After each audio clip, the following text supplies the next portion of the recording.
Bismillahirrahmanirrahim. Wa idang kolabu jeung di mana-mana balik itu aladina ajromu. Roja'u tegesna balik itu aladina ajromu ila ahlihim.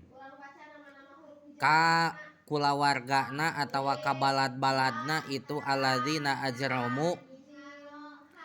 Ing kolabu tah baralik itu aladina ajromu pakihina bari anu bubungahan kabeh. Wapi kiroatin jeung eta tetep dina hiji kiroat bacaan mah pakihina ari lapad pakihina. Jadi tiasa panjang pakna teh pakihin, tiasa pondok pakihin. Seperti dina juz amma anu deal eta mah pondoknya.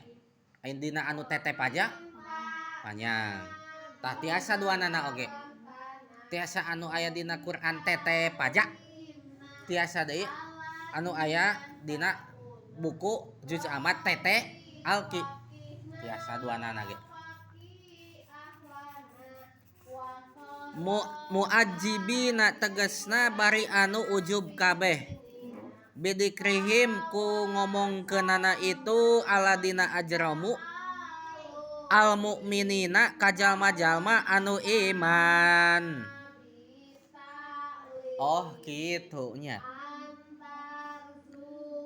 Ketika jalma-jalma anu lacut balad Abu Jahal baheula ieu teh nyaritakeun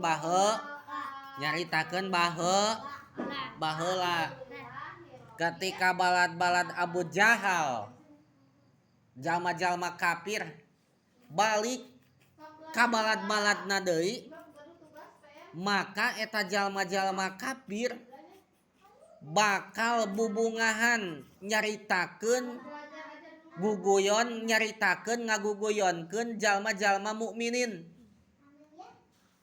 Misalna teh baralik weh ke tos ngariung teh nya maranehanana teh tos nongkrong teh ka balad-baladna tah geus balik teh wah eta teh bubungahan. Aduh itu si Bilal misalkeun ya kan Bilal bin Rabah nu sok di antarana anu dihina teh nya tulis saha Ammar bin Yasir nya nu sok dihina teh. Aduh itu si Ammar bin Yasir nu iman ka Muhammad eta tadi ku urang diseungseurikeun beak karep diheureuikeun tah kitu ka balad-baladna teh. Jadi ngaguguyon keun ngahina keun ulah kitu urang teh ulah seperti balad-balad Abu Jahal. Misalkeun urang ge kieu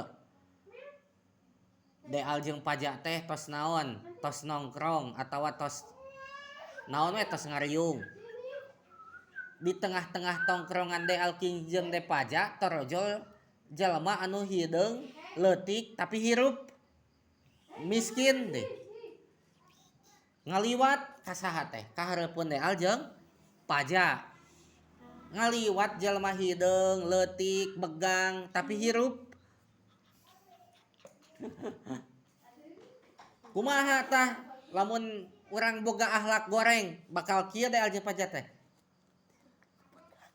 aduh begang hidup nah kitu misalna deal ka pajak teh kitu pajak ka deal sarua deal anu begang anu begang anu hirup tah eta teh kitu baheula teh umat muslim teh kusaha teh ku balad Abu Jahal teh di kitu-kitu ngaliwat tuluy we saha teh nu begang nu hirup nu hideung teh tuluy we deal jeung pajak teh balik ka balad deal jeung pajak engke teh papangih deui jeung balad deal sia Haikal atawa Adia tah di aya si itu nih begang hirup ku urang teh heureyan tah kikituan ulah eta teh awon nu kitu teh akhlakna balad-balad Abu Jahal.